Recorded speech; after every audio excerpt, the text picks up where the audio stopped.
The faceless Storch sat motionless on the grass strip, its engine ticking as it cooled, its fabric wings torn in 3 places by small arms fire. The pilot climbed out slowly, hands raised, her leather flight jacket dark with sweat despite the spring chill. She was 31 years old, her hair pinned back under a cloth cap, her face streaked with oil and exhaustion.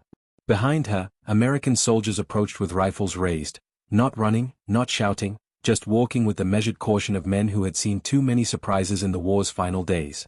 She expected to be searched roughly, stripped of anything valuable, perhaps struck for being Luftwaffe, even auxiliary Luftwaffe, even just a ferry pilot moving damaged aircraft between repair depots. She had heard the stories. Propaganda and rumor blurred together after 6 years of war. But she knew this much: she had worn the uniform, flown the planes, served the Reich. And now the Reich was ashes, and she was standing in a field with her hands up, waiting for whatever came next. The American sergeant stopped 3 meters away. He was young, maybe 25, with corporal stripes and a Tennessee accent she wouldn't understand for weeks. He gestured at her jacket pocket, where the corner of a leather-bound logbook protruded. Slowly, he said in English. Then, in broken German, langsam. She pulled out the logbook with trembling fingers and held it out. The sergeant took it, flipped through pages covered in meticulous handwriting, dates, aircraft types, flight hours, maintenance notes. Then he did something she didn't expect. He handed it back. "Keep it," he said. "You'll need it." She stared. Need it? Need it for what? Prisoners didn't need logbooks. Prisoners needed to disappear quietly into camps and wait for whatever justice or revenge the victors decided to dispense. But the sergeant was already walking toward the Storch, examining the damage, making notes on a clipboard. As if her aircraft were a logistical problem, not a trophy. As if she were a pilot who'd had a bad landing, not an enemy who deserved punishment. They expected confiscation of everything that proved they had served. The first thing they received was the careful return of the one document that recorded who they had been. The moment held. Oberleutnant Elise Hartmann stood with her logbook pressed against her chest, her mind scrambling to understand what had just happened. Other soldiers were spreading out across the field, checking the perimeter, securing the area. One examined the Storch's engine. Another photographed the bullet holes in the wings. They worked with the efficiency of men who had done this 100 times before, processing another small surrender in a war that was dying one airfield at a time. An American lieutenant approached, older than the sergeant, perhaps 40, with the bearing of someone who had flown before the war. He looked at Elise, then at the Storch, then back at Elise. "You flew that here?" he asked in English. She hesitated, then nodded. "From where?" "Augsburg. Repair depot." Her English was limited, the words carefully chosen from a vocabulary learned in school before the war made English the language of the enemy. The lieutenant made a note. "Alone?" "Yes." He looked at the Storch again, at the bullet damage, at the patched fabric, at the engine that had somehow kept running despite everything. "Hell of a landing," he said, not quite a compliment but not quite criticism either. Then he gestured toward a truck parked at the edge of the field. "You'll come with us." Processing. Questions. Standard procedure. Standard procedure. The words should have been terrifying. Instead, they were almost comforting in their bureaucratic normalcy. She was not being executed. She was being processed. She climbed into the truck. The sergeant who had returned her logbook sat across from her, his rifle resting casually across his knees. He pulled a canteen from his belt, took a drink, then offered it to her. She stared at it, uncertain. He gestured again, more insistent. She took it, drank, water, clean and cold, tasting of metal and something impossibly ordinary, and handed it back. "Dank," she whispered. He nodded, said nothing, and looked out at the passing countryside as the truck rolled north toward wherever prisoners were kept in this new world where the war was ending and no one quite knew what came next. If this moment already changed how you see the war, subscribe, the next will surprise you even more.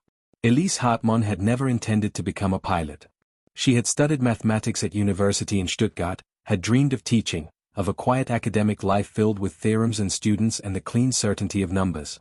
But the war had come, and with it the Reich's insatiable appetite for anyone with skills it could exploit. In 1942, the Luftwaffe had begun recruiting women for non-combat aviation roles, ferry pilots to move aircraft between factories and air bases, test pilots to evaluate repairs, transport pilots to shuttle personnel and supplies. The work was essential. It was also dangerous. Aircraft were often damaged, poorly maintained, or hastily repaired. Ferry pilots flew without radios, without navigation equipment, often without parachutes. They crashed. They died. But they also flew. Elise had volunteered not out of ideology but out of necessity. The RAI had made it clear, serve in some capacity or be conscripted for factory work. She chose the sky. She learned to fly in 6 weeks, trained on obsolete biplanes, and was assigned to a ferry squadron moving Messerschmitts and Focke-Wulfs across southern Germany. She was good at it, precise, careful, unshakable in crisis. She logged over 800 hours in 3 years, survived 2 forced landings, and earned the grudging respect of male pilots who initially resented her presence. By April 1945, the ferry routes were collapsing along with the RAI. Fuel was scarce. Airfields were bombed. Ground crews deserted. Elise's last assignment had been to move a damaged storch from Augsburg to a depot near Munich. She had taken off at dawn, flown low to avoid Allied fighters, and made it within sight of the airfield before American infantry opened fire. The storch had taken hits but kept flying. She had landed in a field, shut down the engine, and raised her hands.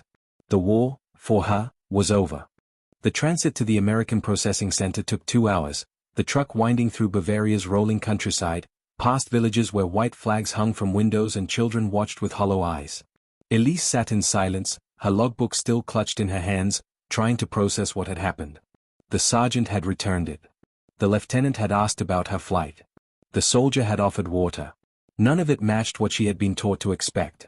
The processing center was a requisition school on the outskirts of a town whose name she didn't catch.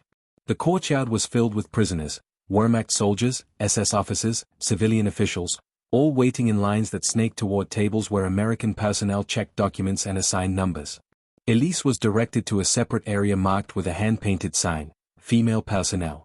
There were perhaps 30 women already there, sitting on benches or standing in small groups, their uniforms as varied as their roles had been: nurses, signals operators, clerks, one other pilot. A female American officer approached, a WAC lieutenant, perhaps 35, with the brisk efficiency of someone managing chaos through sheer organizational will. She spoke in heavily accented German, explaining procedures with the kind of patient repetition that suggested she had done this many times already. You will be photographed, fingerprinted, and assigned identification numbers. You will be housed in barracks with other female prisoners. Meals are provided 3 times daily. Medical inspection tomorrow morning. Questions? Elise raised her hand tentatively. What happens to us? The WAC lieutenant looked at her with an expression that wasn't quite sympathy but wasn't indifference either. You'll be held pending investigation of your service record. If no war crimes are found, you'll eventually be repatriated. Timeline depends on logistics and paperwork. Could be weeks. Could be months. And if war crimes are found, then you'll be tried. The lieutenant's tone didn't change. It was just information, delivered without judgment or threat. But most of you won't be. Most of you are just doing jobs. Follow the rules, cooperate with staff, and you'll be fine. Just doing jobs. Elise wanted to believe that. She wanted to believe that flying damaged aircraft through hostile skies somehow didn't count as participation in the machinery of the RAI. But she also knew that every plane she had ferried had been repaired and returned to service, had flown missions, had dropped bombs or fired guns or simply kept the Luftwaffe functioning a little longer. Her hands weren't clean. None of their hands were. The pivot came not in words but in objects. That evening, after the women had been processed and assigned to a barracks, a large room with rows of cots, surprisingly clean, heated by a coal stove in the corner, an American supply sergeant entered carrying cardboard boxes. He set them on a table near the door and addressed the room in English, then waited while a German-speaking prisoner translated. Personal hygiene supplies. Soap, toothbrushes, combs, sanitary items. Take what you need. Replacements available on request. The women approached slowly, as if the boxes might contain something other than what was promised. But inside were exactly what the sergeant had described: bars of plain white soap, wooden toothbrushes, metal combs, and packages of cotton sanitary napkins wrapped in brown paper. Simple things. Ordinary things. Things that acknowledged they were human beings with bodies that required basic care. Elise took a bar of soap and a toothbrush. That night, she used the communal washroom, cold water from a spigot, but clean, and scrubbed her hands and face until the oil and grime came off in gray streaks. She brushed her teeth for the first time in 4 days. And when she returned to her cot, she opened her logbook and read through the entries, each one a small monument to the fact that she had been competent, skilled, trusted with machines worth more than most Germans would earn in a lifetime. She wrote on the inside back cover, in pencil, "They gave me soap. They returned my logbook. I do not understand this war anymore. I do not understand how the enemy can treat me better than my own government did in its final days, when it sent me into the air without fuel or maps or hope of survival. The Americans are not kind. But they are not cruel. And after 6 years of cruelty disguised as duty, I do not know what to do with restraint." The policy governing female POWs in American custody was derived from Geneva Convention obligations, refined through 3 years of managing prisoners from North Africa, Italy, and now Germany. The guiding principle was pragmatic. Women posed minimal security risk, required separate facilities to maintain propriety, and deserved the same basic standards as male prisoners: food, shelter, medical care, and protection from abuse. But implementation varied by commander, by facility, by the exhaustion levels of personnel managing thousands of prisoners in the chaos of collapse. At this particular processing center, the commander was a colonel from Pennsylvania who had daughters back home and a deep, almost bureaucratic commitment to doing things correctly. A memo he had issued to his staff in April 1945 read, "Female prisoners are soldiers who surrendered. Treat them accordingly. No fraternization. No harassment. No special leniency. Just the standards we'd want applied to our own women if the situation were reversed." Security, diplomacy, morality. The triad held. The days at the processing center settled into rhythms that felt surreal in their ordinariness. Wake at 6. Roll call at 6:30. Breakfast, oatmeal, bread, weak coffee. Work assignments, laundry, kitchen duty, cleaning barracks, administrative filing for the camp itself. The labor was light, supervised but not oppressive.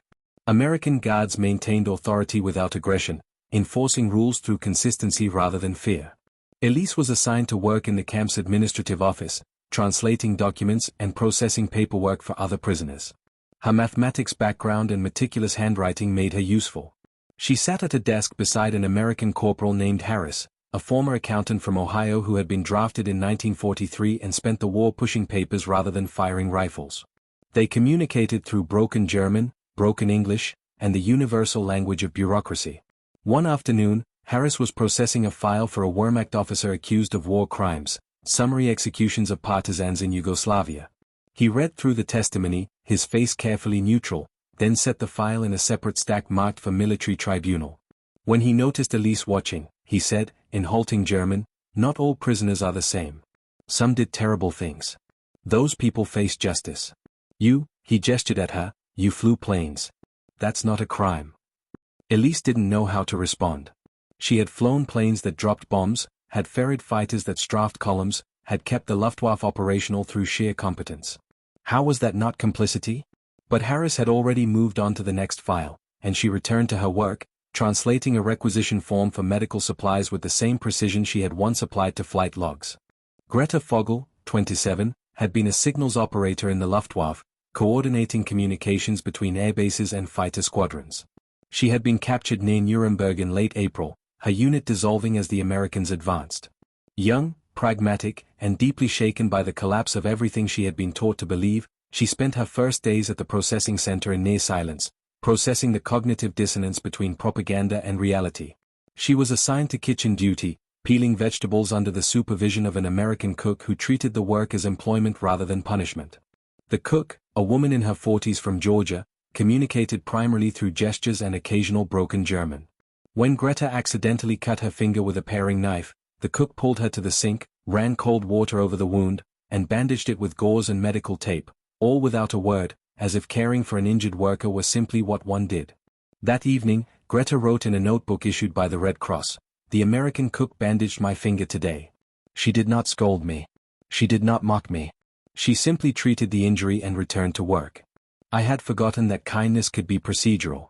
That care could be routine. I spent 3 years believing the enemy was incapable of seeing us as human. I was wrong about everything." Margaret Klein, 34, had been a clerk in the Luftwaffe's logistics division, managing supply chains for airbases across southern Germany. She had been captured in Munich, her office overrun by American infantry before she could destroy the record she had maintained with meticulous care. Older, more cynical, she approached captivity with the assumption that the Americans would extract information through coercion or manipulation. Instead, they simply asked, An American intelligence officer interviewed her in a quiet room, his questions procedural. What units had she supported? What were the supply routes? What was the status of fuel reserves? She answered honestly, knowing that the war was over and lying served no purpose. The officer thanked her, made notes, and released her back to the barracks. No threats. No intimidation. Just bureaucratic information gathering. She wrote, "They asked questions as if I were a witness, not a criminal. I do not know if this is American efficiency or American decency. Perhaps there is no difference. Perhaps that is the point." The ideological erosion was gradual, built from accumulated contradictions. The women had been raised in a system that defined worth through loyalty, that promised protection in exchange for obedience, that taught them the Allies were barbaric and revenge-driven. But the processing center operated according to a different logic. Rules were clear and consistently enforced. Guards were professional. Medical care was provided without interrogation. Mail was allowed, both sent and received, subject to censorship but delivered reliably. One afternoon in late May, an American chaplain, a Catholic priest from Boston, visited the women's barracks and offered to conduct a service for those who wished to attend. It was optional. No pressure. No performance. Just the offer of ritual for those who found comfort in it. A dozen women attended, sitting in a circle while the priest read from the Bible in English and Latin, the words incomprehensible to most but the cadence familiar. When he finished, he simply said, in broken German, "God sees all of you. Not as enemies. As children." Elise, who had not prayed in years, found herself crying quietly in the back of the group. Not from faith, she had lost that long ago, but from the recognition that the enemy had offered her more spiritual care than her own government had in its final, desperate months. If you're seeing this war in a new light, subscribe, the next scene will challenge you even more. June brought news of the war's end in Europe. Germany had surrendered unconditionally. The Reich was gone. What remained were occupation zones, military governments, and the slow, grinding machinery of denazification and reconstruction. The women at the processing center received the news with muted reactions. No celebration, no despair, just the exhausted recognition that one phase had ended and another, uncertain phase was beginning. Repatriation began in July. The women were processed in waves, sorted by hometown, occupation, and the results of denazification screenings. Those with no evidence of war crimes received discharge papers and travel documents. Those flagged for further investigation remained in custody. Elise's name appeared on a list in early August, cleared for release, assigned to the American zone of occupation, authorized to return to Stuttgart pending availability of housing and employment. The night before her departure, the American WAC lieutenant who had processed her on arrival called her into the administration office. The lieutenant handed her a sealed envelope. "Your service record," she explained. "Verified, cleared, stamped. You'll need it for employment applications. Keep it safe." Elise opened the envelope. Inside was a typed document summarizing her Luftwaffe service, her flight hours, her qualifications, presented not as evidence of guilt but as a professional resume. At the bottom, in English, was a note: subject demonstrated exceptional skill and professionalism. No evidence of war crimes. Recommended for civilian aviation employment pending German licensing requirements. She stared at the document, barely comprehending. The Americans had not just cleared her. They had recommended her for employment. They had treated her logbook not as contraband but as credentials. "Why?" she asked. "Why would you help me find work?" The lieutenant shrugged. "Because Germany needs to be rebuilt. And rebuilding requires people with skills. You're a pilot. Pilots are useful. Simple as that." It was not forgiveness. It was not redemption. It was pragmatism elevated to policy. But pragmatism, applied consistently, felt like something more. Elise returned to Stuttgart in September 1945. The city was rubble, block after block of destroyed buildings, streets choked with debris, survivors living in basements and makeshift shelters. Her family home was gone, her parents killed in the firestorm of 1944. She moved in with an aunt who had survived, found work translating for American occupation authorities, and spent her evenings studying English and writing letters to the processing center, thanking the staff who had treated her with unexpected decency. In 1947, she applied for civilian pilot certification under the new German Aviation Authority, established under Allied supervision. Her logbook, carefully preserved, documented her experience. Her service record, provided by the Americans, verified her qualifications. She was certified in 1948 and found work as a flight instructor, teaching a new generation of German pilots in a country that was slowly, painfully learning to build rather than destroy. She kept the envelope from the WAC lieutenant on her desk for the rest of her life, a reminder that the enemy had seen her not as a symbol of the regime but as a person with skills, that defeat had not erased her competence, that the Americans had chosen to rebuild rather than punish. Greta found work as a radio technician in Munich, using skills learned in the Luftwaffe to help establish civilian communication networks in the British zone. Margaret became a logistics coordinator for a reconstruction company, applying her organizational expertise to the massive task of clearing rubble and rebuilding housing. All three wrote to each other sporadically, their letters brief and practical, never dwelling on the past but acknowledging that they had survived something that had tried to consume them. By 1950, the processing center had been decommissioned, its barracks dismantled, its records archived. What remained were files documenting the treatment of thousands of female prisoners, medical records, work assignments, disciplinary actions, and repatriation documents. And in those files, scattered among the bureaucracy, were notes from commanders and staff acknowledging that the women had been soldiers, that they deserved the same standards as male prisoners, and that treating them with restraint was not weakness but the foundation of the peace that would follow. If this story has shown you that even enemies can be treated with dignity when no one would fault you for cruelty, subscribe and share, because the measure of civilization is not how we treat friends but how we treat the defeated when the world has stopped watching. May 2, 1945. 14:47 hours. A field outside Munich. A pilot with her hands raised, expecting confiscation and punishment, received her logbook back with the words "You'll need it." She had expected the enemy to strip her of everything that proved she had served, had flown, had been competent. Instead, they returned the one document that recorded who she had been and treated it as evidence not of guilt but of skill. The war had taught her to expect revenge. American captivity taught her that competence could transcend nationality, that enemies could maintain standards even when cruelty would have been easier, that the measure of a victor was not how thoroughly they punished but how carefully they distinguished between those who had committed atrocities and those who had simply done jobs. She returned to a Germany in ruins, carrying with her a logbook that had crossed enemy lines and been returned, a service record that recommended her for employment, and the knowledge that the Americans who had defeated her had chosen restraint over retribution. Not because she deserved it. Not because they were merciful. But because rebuilding required people with skills, and skills, even skills learned in service to the Reich, could be repurposed for peace. The war had taught them to fly for destruction. The peace taught them that even engines built for war could be retooled, that pilots trained for conflict could teach others to fly toward something better, and that the greatest victory was not in defeating enemies but in transforming them into the people who would rebuild what the war had destroyed. They expected confiscation. They received preservation. And in that small act, the return of a logbook, the verification of credentials, the acknowledgement that competence persisted even in defeat, lay the architecture of a peace that chose reconstruction over revenge, one return document at a time.